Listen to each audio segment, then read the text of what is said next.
बरेली के ब्रह्मा कुमार राजकृष्ण भाई जी कहते हैं, ब्रह्मा कुमारी आश्रम में आने से पहले मैं गीता, हनुमान चालीसा आदि पढ़ता था और महात्माओं के सत्संगों में जाया करता था।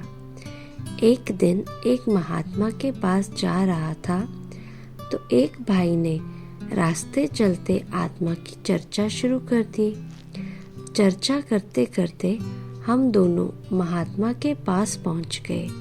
महात्मा जी का प्रवचन सुनने के बाद मैं वापस आ रहा था तो वही भाई मेरे साथ पुनः ज्ञान चर्चा करने लगा और कहा, अगर ज्ञान को अच्छी तरह से समझना चाहते हो तो यहाँ गुरुद्वारे के पास मेरठ से कुछ देवियाँ आई हैं जो परमात्मा का ज्ञान सुनाती है।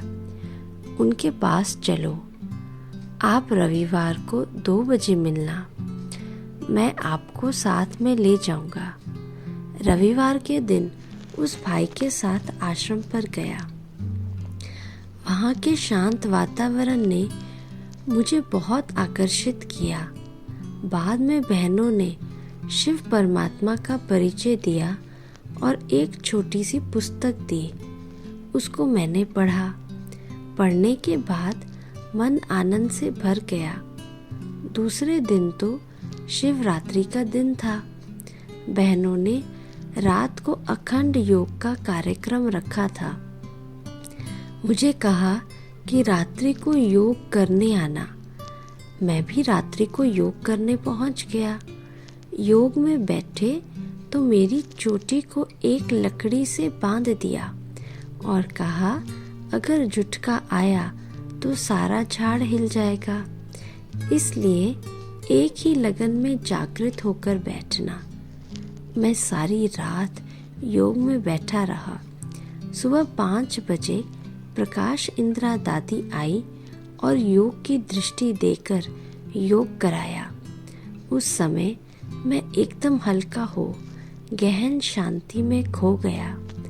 उसके बाद नित्य क्लास में जाने लगा और सिंधी मुरली पढ़ने लगा।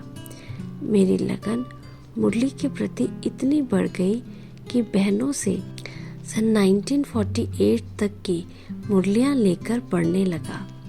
भगवान से मिलने की तीव्र इच्छा जागृत हो गई कि सम्मुख जाकर उनसे मिलूं। मई 1956 में मधुबन पार्टी जा रही थी। मुझे नौकरी से छुट्टी नहीं मिली, लेकिन लगन बहुत थी तो मैंने बहनों से कहा कि मैं ज़रूर आऊँगा। मैंने बाबा को बहुत याद किया। दूसरे दिन छुट्टी मिल गई। मैं अकेले ही गाड़ी में बैठ आबू रोड स्टेशन पर पहुंच गया। विश्व किशोर दादा दूसरी पार्टी को लेने आए थे तो मैं भी उनके साथ मधुबन पहुंच गया। स्नान आदि करके हम मम्मा बाबा से मिलने गए। बाबा की मेरे पर दृष्टि पड़ते ही मैं बाबा की गोदी में चला गया।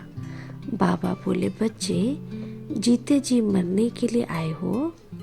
एकदम मुझे समझ में आ गया कि भृगु ऋषि ने मेरी जन्म पत्री पढ़ ली है।